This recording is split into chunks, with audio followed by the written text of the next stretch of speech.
Hello, welcome to Better in Lecture podcast. I'm your host, Blaine Fisher, and I'm with my good friend, Ray Proctor. He's assistant professor in theater and dance at Tulane University. And I'll let him talk a little bit about his work and the kind of subject matter he's tackling at University today.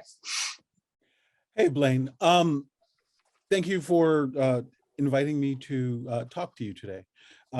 As Blaine said, my name is Ray Proctor. I am an assistant professor in the Department of Theater and Dance at Tulane University. I also teach for the first year experience group, or the TIDES program here at Tulane, which is a course in which our incoming or first year class takes a series of classes that introduces them to the rigor of being a student at Tulane.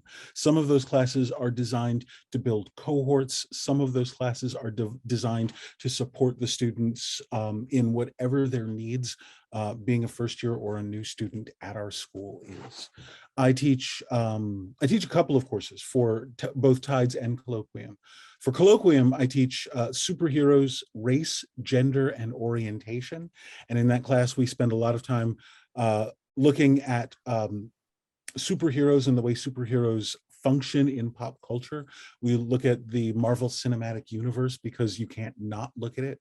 And we ask questions like, cool, why did it take 23 films before we got a black man or a black superhero leading the franchise? Why did it take 2 more films after that before we got a woman leading the franchise? And what's the relationship between these films and the way our societies think of heroes and superheroes? But we look at more than just the MCU. We also look at Buffy the Vampire Slayer, and we talk about the problematic nature of Joss Whedon in the world. We look at all kinds of stuff in that class. But I also teach how we learn to think about race in America. And we look at Ibram X. Kendi, Stamped from the Beginning. We look at Ronald Takaki's the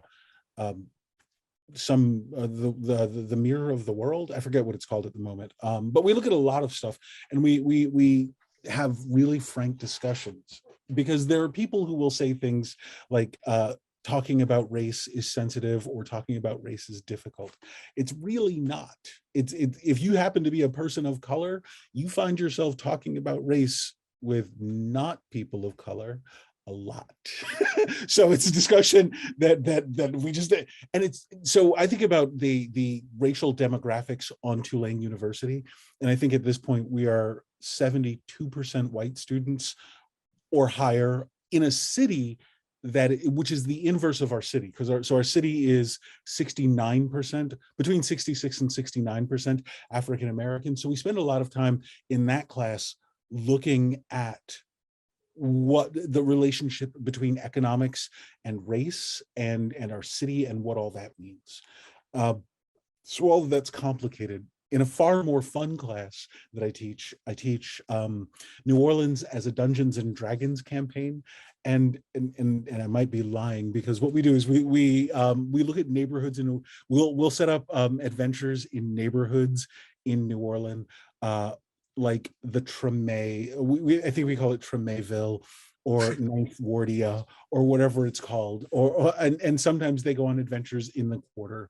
And the students in that class, they build characters, and so I find myself talking again about race and privilege. So what it is they pick characters, and then their characters get stuff based on the race of the character that they choose. So without knowing anything about New Orleans, because most of our students come from various places, we have a very simplified version of the races you can pick and what you get for being of that race. And then we take the students. Well, we don't actually take them. We're using papers and pens, and then the students go to have adventures, and they have quests in these various neighborhoods in New Orleans. And so the funny thing about all of that is those are the classes that I teach for the fun of teaching those classes. My PhD is in theater research with an emphasis in Shakespeare studies.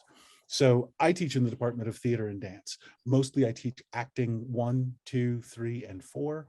I teach theater for social change. I teach African American theater history, and I teach plays and playwrights. I've been talking nonstop. You have questions? Knock yourself out. No, I mean, just the whole point is to have you talk nonstop. I mean, that I love the idea that for those that don't know what Ray was talking about, the first year program at Tulane we call TIDES, the Tulane interdisciplinary interdisciplinary experience seminar. I think I got it. Tulane interdisciplinary experience seminar, and basically what it is, if you're new to Tulane, then you're new to the culture of New Orleans. They bring you into a course, and this is how you kind of finally make some bonds with some fellow classmates. They have a senior classman that kind of comes in and talks about, introducing them to the campus and everything. And you have a professor that you kind of make a closer bond with, that you can kind of actually introduce you to the culture of the campus of Tulane. And one of these TIDES programs I think is very genius is using Dungeons and Dragons, because therefore you're bringing them out to the different places in New Orleans. It's not just the parts that's sensationalized in media and movies. It's actually just seeing it and being immersed in it and actually going there, and then actually building your persona as a character. I think it's exciting. I don't know what it says about me that my character always pick is chaotic good. If that's good or not. But it's a very good, interesting way to engage students into a new city and new culture. And we took the first year I taught that class, that group of students are about to be seniors, and they all live together. They are still friends. Their parents are all friends with each other. Like, they formed a cohort or a bond. And they still, through the pandemic, they would call me. They called me and they sent me a very nice email that said, this was at least a year after, at least 2 semesters after I'd had them. And they called me up and they said, can we meet? Can our Dungeons and Dragons class meet on Fridays? And I was like, sure. We'll keep our campaign going. And you know what? And it turned out that they didn't want their campaign to go. They wanted a way to stay connected to each other. They were, during the pandemic, colleges everywhere, students were at a loss. They went home and they didn't know what to do. They didn't know how to, they were looking for things to hold on to. My Dungeons and Dragons class found solace in hanging out with each other. Yeah, I loosely ran a campaign for them every Friday afternoon, and we would talk about stuff, but they would tell me, what they were worried about. They would tell me the struggles they were having adjusting to being back at home. They would tell me if they were happy. They would tell me if they were sad. Our peer mentor it's a really good class. We don't just play Dungeons and Dragons. The peer mentor, who is the sophomore who gets assigned to that course, every week they get different information that they are expected to give to the class. They'll get information from like health services so my peer mentor will then tell the incoming class how to best utilize health services so that they can get the mental support or the physical support that they need for being students here. They'll tell them how to navigate the signing up for classes for the next semester. My favorite peer mentor ever has now gone on to medical school. His name was Mike Maurer. And every week he played the monster in whatever adventure we were doing. And so the students would kill him every week. At some point in time, they figured out that killing Mike was the goal of the day, because I would make Mike the monster of the week. The monster of the week, yeah. Without a doubt, would make Mike the monster of the week. And it's funny, like through the pandemic, they would sometimes get together online and they would all play with Mike. So this particular, all TIDES classes are amazing. There are TIDES people who talk about running. You pick what the thing that your thing is, And so there's a guy who will take a tides class running. There's somebody who teaches, there's a female professor who teaches about conservation in New Orleans, and she goes out to lakes and rivers and bogs, and they're just amazing classes, because all of the tides classes are the classes that we as professors, the things that we geek out about. We just get to teach that. So that's kind of awesome. And that's what I kind of tell people. They're like, oh, when I teach, they're like, I didn't see you as a teacher or anything like that. I said, me neither. I don't think I teach. I talk about stuff I like. And then I actually have people actually get to listen to it. You're sharing interest.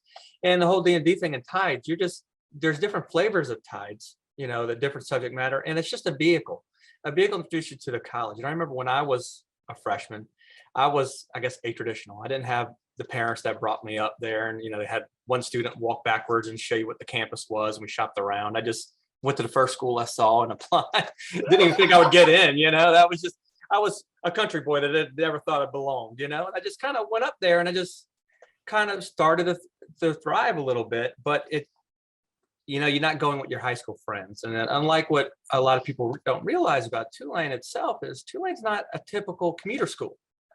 We do have a lot of local Louisiana, but we do have a lot of people that are flying from out of state, that they are completely wet behind the ears, don't know anything about here, not coming here with friends. They're coming here by themselves. And this is a great way to kind of feel more comfortable for their first semester and just kind of just jump right into it. I mean, you don't want your first experience to be Math 1010. I've never taken Math 1010, so I'll just believe you. I think it's like organic chemistry classes that I will never pass. Yeah. And then the thing that's kind of cool is, I think about Tulane as a place where human beings transition from being cared for by your parents and being cared for by your all the friends that you made. It's an act of bravery or a leap of faith when you come to college in a place that's perhaps far away from where you grew up in the Northeast or on the West Coast. And you get down here and, you figure it out. So your first year, but it's first year at college, I guess, everywhere. I love using college-y words sometimes. So I like to describe it as a liminal period, where you are transitioning from what you were to what you're going to become. And our school is small enough that your professors tend to know your name. I know almost all of my students' name.